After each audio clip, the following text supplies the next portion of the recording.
When I first decided to try to get off of the heroin, I didn't want to admit still that I had a problem, and I didn't want to admit that I couldn't control it, that something was bigger than me. I had been in jail multiple times, and something about this last time was different. I had asked the judge for help. Once I was asking the judge for help, the only thing going through my mind was, I can't live this way anymore. I can't do this.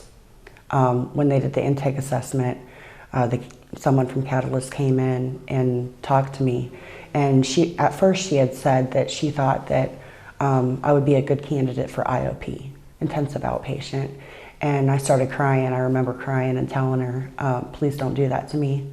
I told her, I said, if you let me out, I'm going to die.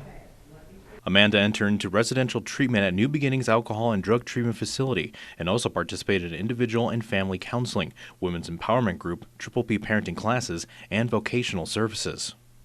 Amanda was first assessed in August of 2018, and she identified that her goal for her treatment was that she wanted to remain sober and be able to learn to forgive herself and love herself, as well as rebuild her relationships with her sons. When Amanda first started, I can recall that she was not very talkative in the group and really had a hard time in being able to express her emotions. At the very beginning, I didn't want to stay.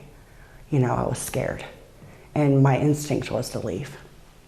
But I got through that, and, you know, slowly, very slowly, I was able to kind of start identifying some of the feelings I was having. I was very numb. I was very just not really emotional. I had learned to shut all that off and bury that deep, deep down.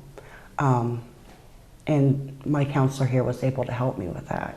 Not everyone realizes what vulnerable work this treatment is. It is a process of fighting against deeply ingrained defense mechanisms, and that is tough stuff.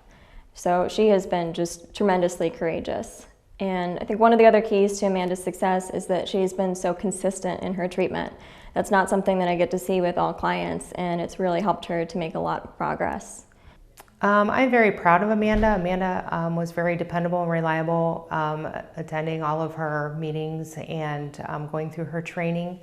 One of her goals was to find employment, community employment, in which she did, as well as being able to provide housing and provide for her children and develop those relationships. And so, you know, through the vocational program and starting out having employment, just kind of, you know, helped all of that come together for her. Amanda made wonderful progress from the day that she came in. She really left as a different person. She worked very hard on many aspects of her life, and she really didn't even look like the individual that came into our program. Throughout her time, I have seen her just make tremendous progress in being able to be a lot more open and a lot less depressed than when she first came in. Addiction and the shame that go along with it are very isolating, and I believe that having healthy relationships are essential. Amanda has surrounded herself with healthy people and has worked to improve her existing relationships. There really are no words. They saved my life.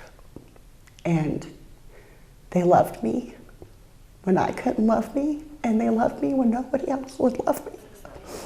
And they did that no matter how much I fought back. And they continued to love me until I could love myself. I will never, ever forget any of the people here or what they did for me. I could never imagine that there were people like that in the world, you know, that would care enough about me to say, you know, I want to help you, and I'm here for you, and it's going to be okay. And for as hard as that was to believe for a really long time, they were right, you know, it's okay.